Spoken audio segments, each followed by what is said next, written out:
Hey everyone, welcome to day 4 of the Win or Learn 25-day risk-taking experiment. I'm Harlan Cohen, author of the book Win or Learn, and I'm the guy to help you to go after what you want. And I want you to keep wanting. We still have so much more wanting to do. Let's get started. We have talked a lot about wanting this week, and some of you came here knowing exactly what you want, but then I know that there are lots of you who are exploring and are figuring out, what do I really want? Sometimes there is a process that needs to take place to help you to get to the right mindset so that you can actually start to explore, to be vulnerable. Because I know a lot of you have gone through, you've got some life experiences. I know you've been writing to me, you've been sharing what's been going on. And some of you aren't so new to this rodeo, right? And there are certain things that are comfortable and certain things that are uncomfortable. And there are certain things that you want that you know are pretty safe to want. But then there are things that are scary, things that might surprise you. And here's the thing. We can do the safe ones, right? Like we'll do those. But let's get into the real meaty ones, right? Let's talk about the past. Let's think about what you wanted that maybe you stopped wanting because it was too painful. Or let's talk about something you wanted that you had and maybe you lost and you want to experience again. Or let's talk about the things that you want that are a product of a world that we can't always control, and you have to navigate those changes, whether it's losing something or someone and being able to move forward, or it's exploring something that you've always wanted to explore. Like that's the excitement of this. And we could start with the safer ones, we could start with the comfortable ones, but I'd love for you to start putting together a list of really big, meaningful, exciting things that are going to bring love and light to your life.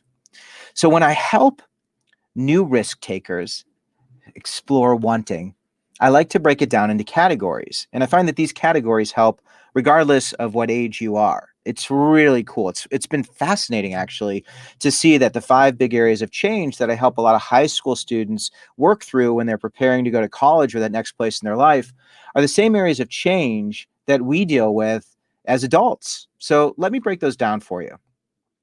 The first area is social changes, interacting with other people, people we know, people we don't know, having meaningful relationships with others.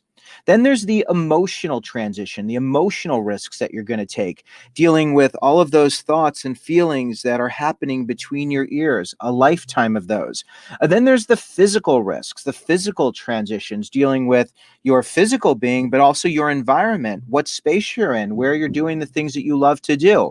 And then there's the financial changes, the financial risks, acknowledging those things that excite you, make you uncomfortable. Finances can be very sensitive for lots of people. And then there's the academic changes. If you are a student, this is the only part that's a little different. If you're a student, it's academic changes.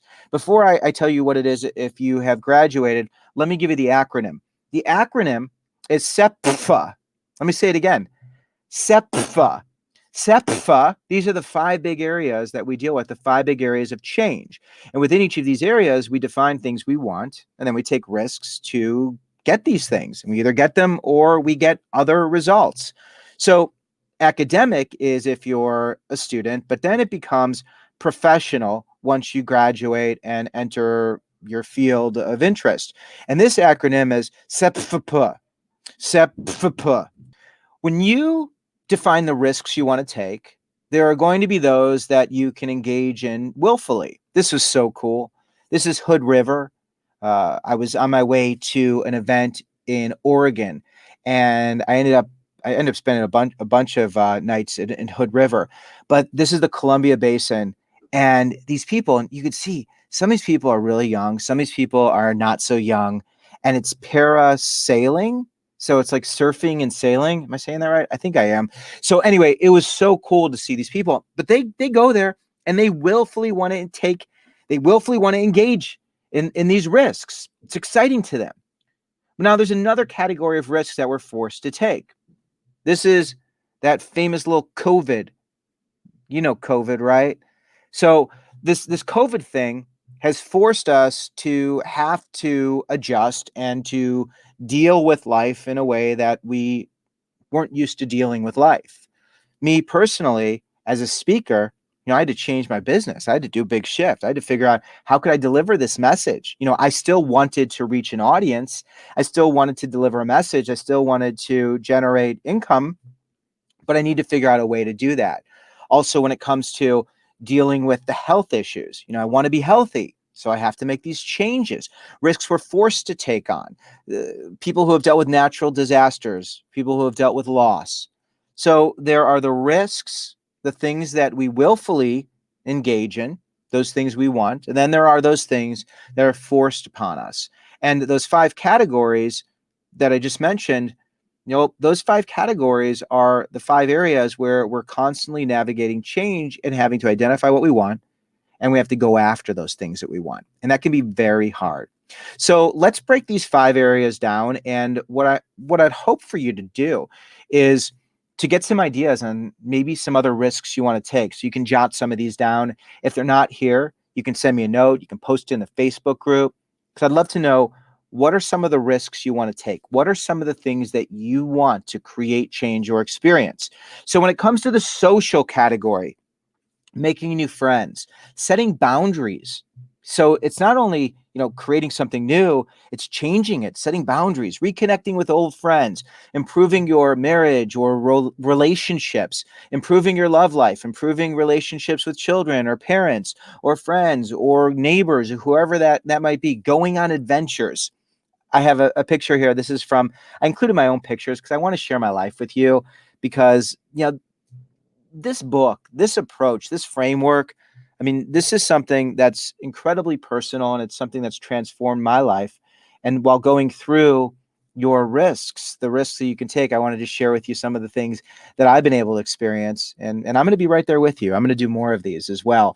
But this was a little canoe. We went up to Michigan and rented these boats, which was like totally reasonable. And we went on an adventure, and we did that with some friends. That was interesting too, because we have friends. We've never vacationed with friends, and we did, and it was great. Could have been awful, but it was great. So think about the social risks you want to take, and depending on when you're watching this and participating in this, if there are still health restrictions, then just adjust those risks, which is kind of cool, because being restricted means that you have to be creative. Some of those might be virtual. Emotional risks, facing a fear that has limited you, resolving feelings of shame. We talked about the shame factory yesterday. None of you deserve to feel shame. Like, it's boring. It doesn't serve a purpose. You are worthy and deserving of a life of happiness, abundance, light, and love. And you don't need to feel shame. Exploring new interests. And this is where there could be a overlap where, if you're interested in art or fitness or yoga, I've been starting to do yoga. That's a physical change, a physical risk. I fall over a lot. I do. And also an emotional risk, because we're helping our brain. We're working through the different motions and energies. Asking for help from a doctor or therapist. This is actually my therapist. This is my virtual therapy appointment. I asked him if I could take a picture, but I cut his face off so you can't see. But therapy has changed my life. Therapy has given me the ability to face discomfort, to have the distance, to be able to observe, and to be able to make changes in my life that have just created enormous light. Seeking closure from past pain, facing uncomfortable truths, accepting this moment. If these are emotional risks that you'd like to take, if these align with the things you want, then I can't wait to hear more. I'd love to hear details about what you want to change, create, or experience. Then there's the physical risks. Changing your fitness routine, starting a fitness routine, changing your body. I'm going to be changing my body a little bit. Yeah, I'm excited for that. I'll share more as we continue the experiment. Accepting your body and loving it, pushing physical boundaries. I included the poster from the Chicago Marathon. This was the first and only marathon I ran. But as the kid who used to cry when I was in 8th grade, when we had to run the mile because I was so embarrassed, because I was so uncomfortable and so out of shape, finishing this made me believe that I could do anything.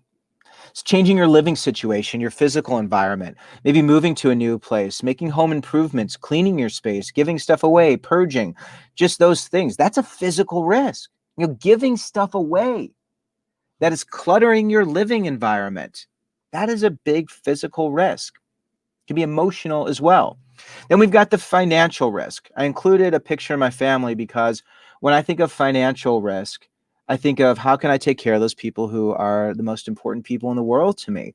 Wherever you are, whoever you're taking care of, and you need to take care of you because you are the most important person in your life. You are, because if you don't take care of you, then you're not going to be in a place of abundance to be able to share with others. So saving money, changing your spending habits, confronting those fears. So much of money is emotional. It's usually tied to emotion. I had some financial issues that were so deeply tied to emotion that created so much shame that I was able to work through. Increasing your revenue, paying off debt, investing money. So these are things that you may want to do, and we'll put together a plan so that you can go after the things you want. And then the professional risks. And if you're a student, you can include professional or academic. It's up to you. But let's just say getting your first job, changing positions, starting a new business, changing careers, addressing issues within your field of interest, facing concerns at work, dealing with toxic environments, finding mentors, people who could be in your corner. If you're a student who wants to go to college, applying to college. If you're somebody who is not a traditional student, not traditional age, getting a college degree, shifting directions. Someone told me a story the other day of this, that, her husband is an attorney and he stopped practicing law and now he's going to school to be a high school teacher because that's what he's always wanted to do. Isn't that the coolest thing? Improving your grades and supporting others in some form or fashion, mentoring others. So these are just some of the professional risks. And if any of these align with you, that's great. I put my before college TV piece up here because I recently launched this new, it's like it's a YouTube channel, but I envision it as being something to help anyone in any place who wants to go to college to find answers. So it's a new professional risk, and we'll see what happens.